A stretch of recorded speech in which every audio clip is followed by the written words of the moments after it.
Oi, meu nome é Tamires, eu sou professora residente no Liceu de Humanitários de Campos, pelo Programa de Resistência Pedagógica, e vim aqui hoje para falar com vocês sobre a partícula C.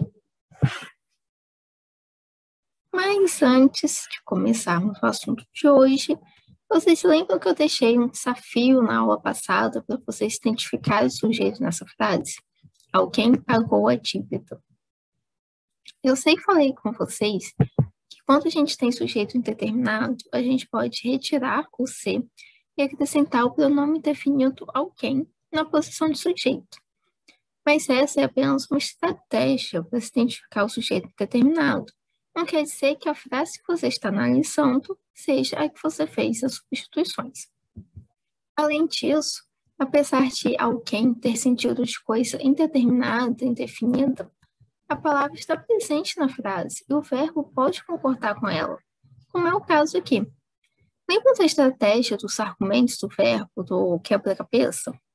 Aqui, com o verbo pagou, ficaria alguém pagou algo. Se o alguém da frase possui com o verbo a mesma relação do alguém do teste dos argumentos, ele terá a mesma função, que é de sujeito da oração. Lembre-se que os pronomes indefinidos são de terceira pessoa e que, portanto, o verbo deve ser conjugado também na terceira pessoa. Agora, vamos ao assunto da aula de hoje. Na aula passada, nós falamos sobre os tipos de sujeito, e eu sei que o sujeito indeterminado com a partícula C pode gerar muitas dúvidas. Por isso, vim aqui hoje para explicar melhor sobre isso.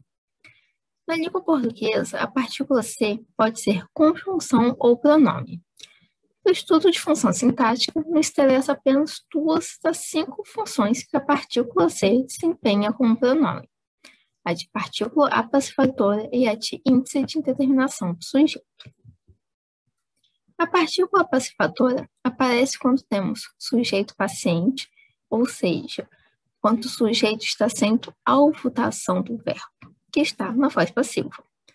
Na aula 2, sobre verbos, nós vimos que a voz passiva se divide em 2 tipos, a passiva analítica e a passiva sintética. E é na voz passiva sintética que vamos ter a partícula apassivadora. Quando o pronome C se junta a um verbo na forma ativa, que seja transitivo direto ou transitivo direto e indireto, ele se torna o verbo passivo. Vejam esses exemplos. Vendem-se casas, compram-se livros usados. Aqui nós temos casas e livros usados como alvo da ação de vender e comprar. Na voz passiva sintética, o verbo deve ser conjugado na terceira pessoa, com o número concordando com o sujeito. Observe como aqui os verbos estão no plural. E com a partícula passivadora, é possível colocar a frase na voz ativa, ficando: casas são vendidas e livros usados são comprados. Já o índice de determinação do sujeito já está na voz ativa, e ao contrário da partícula apassivadora, irá se juntar com verbos que não são transitivos diretos, ou seja, com verbos transitivos indiretos, verbos intransitivos e de ligação, todos também de terceira pessoa. É aqui que teremos o sujeito indeterminado, e pode ser identificado colocando o pronome definido alguém na posição de sujeito. Outra dica muito importante para se perceber que aqui não há sujeito é que os termos que aparecem na frase não poderão assumir essa função, ou por serem preposicionados, ou por serem de classes de palavras que não assumem essas funções. Os exemplos são: trabalha-se de dia, que ficaria alguém trabalha de dia. E de dia não poderia assumir a posição de sujeito por ser preposicionado.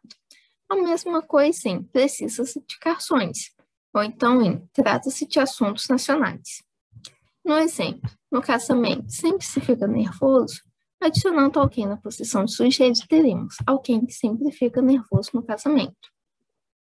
Em vive-se bem aqui, a gente substituiria para ficar com a frase alguém vive bem aqui. E em vive-se melhor no campo, teríamos alguém vive melhor no campo. Se ainda tiver ficado alguma dúvida sobre esse assunto, pode deixar aqui nos comentários e não esquece de se inscrever no canal, deixar o seu like e te me seguir no Instagram, @estude.tamires.